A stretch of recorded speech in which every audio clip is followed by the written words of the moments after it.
Chcesz być wysoko w rankingu i dominować innych? Ten film może Ci pomóc.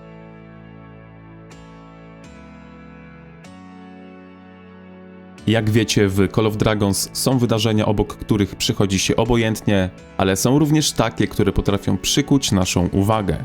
Jednym z takich wydarzeń, które osobiście lubię, jest najazd na maszyny. Dlaczego lubię to wydarzenie? Odpowiedź jest prosta. W tym wydarzeniu nie liczy się tylko nasza moc, gdyż wchodząc na pole bitwy każdy ma jednostki T4. Oczywiście technologia ma znaczenie, ale poza badaniami liczą się nasze decyzje, które podejmujemy. Od wyboru legionów, przez artefakty, po sam movement, czyli gdzie staniemy na początku walki, kogo zaatakujemy, kogo zignorujemy. W dużym skrócie, poza czystą siłą liczy się również skill. Zanim zagłębimy się w temat, zapraszam do pozostawienia łapki w górę oraz subskrypcji, jeśli jeszcze tego nie robisz. Jeśli doceniasz te materiały bardziej, możesz wesprzeć ten kanał. No i bez przedłużania, przejdźmy do sedna. Zacznijmy od kilku wskazówek, które na pewno pomogą Wam poprawić Wasze rekordy.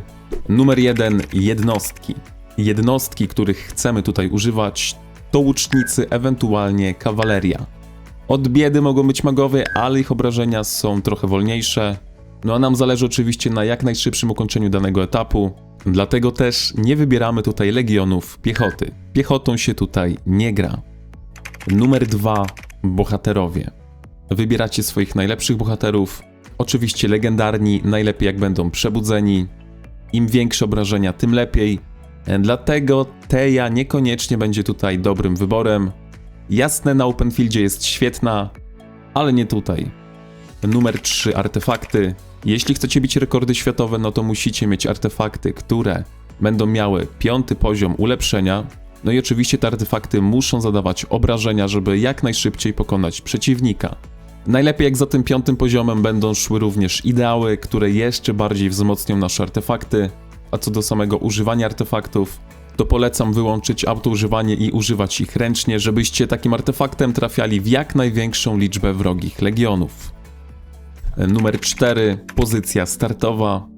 Jak doskonale wiecie, liczy się tutaj każda sekunda, dlatego już przed startem staracie się ustawić jak najbliżej wroga, aby jak najszybciej wejść w walkę. W żadnym momencie nie chcecie tutaj tracić ani jednej sekundy na ganianie się czy podchodzenie do przeciwnika. Numer 5. Drużyna. Wiadomo, z randomami może być ciężko osiągnąć topowy wynik, dlatego starajcie się wybrać osoby, które poprzednie punkty, które tutaj wymieniłem, spełniają. Oczywiście dobra komunikacja to podstawa. Czy ten plan sobie rozpiszecie przed danym etapem, czy wejdziecie na Discord i będziecie rozmawiali w czasie rzeczywistym, czy po prostu jesteście obok siebie IRL i mówicie co robić, to nieistotne w jaki sposób się komunikujecie, istotne jest posiadanie planu, no i jego realizacja. Pamiętajcie również, żeby dostosować talenty waszych bohaterów w taki sposób, aby zadawali jak największe obrażenia. A skoro jesteśmy w tym menu, możemy sobie odpowiedzieć na pytanie, jak wyglądałaby idealna drużyna. Myślę, że jest to bardzo ciekawe pytanie, na które sobie odpowiemy. Idealna drużyna składałaby się oczywiście z idealnych członków. Idealny członek takiej drużyny posiadałby całą listę tych buffów, w którą sobie teraz zerkniemy. Technologię T5 to chyba oczywiste. SVIP, który daje dodatkowe bonusy ataku oraz pojemności legionu, dzięki czemu mamy większe obrażenia. Jeśli chodzi o frakcje, to najlepszą frakcją pod ten event są orkowie, z tego względu, że mają najlepszych strzelców oraz najlepszą kawalerię. No a w tym trybie te dwie jednostki dominują. Tytuły przymierza mają również znaczenie, dlatego idealna drużyna powinna składać się z samych królów, z tego względu, że tytuł króla daje nam najwięcej bonusów. Budynki oczywiście wszystkie na 25 poziom. Może nie wszyscy zdają sobie z tego sprawę, ale nawet taki szpital na 25 poziomie może nam dać parę procent statystyk. Oczywiście mamy 4 szpitale, więc łącznie mamy tutaj 2% HP. Motyw miasta legendarny, który daje nam atak, oczywiście z ozdobą, czyli z tym 3% wzmocnieniem. Tutaj mamy tę ozdobę, o której mówię, oczywiście to jest skin dla piechoty, ale pokazuję wam to, żebyście wiedzieli, co mam tutaj na myśli. Ostatnią rzeczą, która działa w tym trybie, są przedmioty. Na szczęście obecnie przedmiotów, które gwarantują nam wzmocnienia bojowe w Call of Dragons nie mamy. Wyjątkiem będą te mikstury w scenariuszu Wojna Ostatnich Śniegów. Jeśli nie wiecie, o czym mówię, to zapraszam do filmu o nowych klasach. Oczywiście w tym punkcie również nie zostawię was z niczym. Możecie spróbować włączyć sobie szał wojenny. Czy wam pomoże, czy coś da, tego nie wiem, ale na pewno nie zaszkodzi.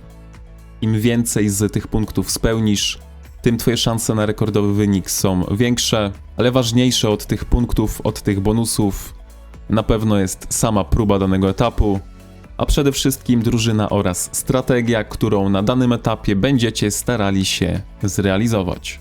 Mając to wszystko za sobą, możemy przejść do samego speedruna, bo myślę, że możemy mówić tutaj o speedrunach.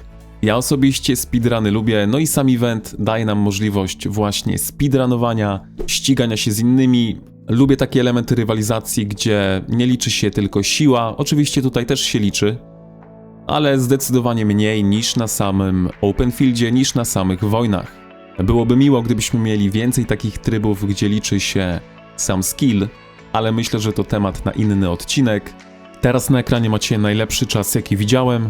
5:22 od Magic Juana z Echo. Wszystkich serwerów nie widziałem, więc może aktualnie ktoś inny ma ten czas najlepszy. Więc jak u was na serwerze jest lepszy czas, to dajcie znać, który to serwer. A teraz przejdźmy do moich prób, jak to wyglądało z mojej strony. Nie są to rekordowe czasy, nawet nie są to najlepsze czasy, jakie zrobiłem, ale uznałem, że na końcówkę tego filmu wrzucę wam moje próby, żebyście widzieli, że faktycznie nie używam tutaj tanków. No i jeśli macie problemy z tym eventem, żebyście mieli jakąś niewielką inspirację. Jak macie pomysł, jak poprawić czas na poszczególnym etapie, to śmiało napiszcie w komentarzu. A teraz przejdźmy do moich prób.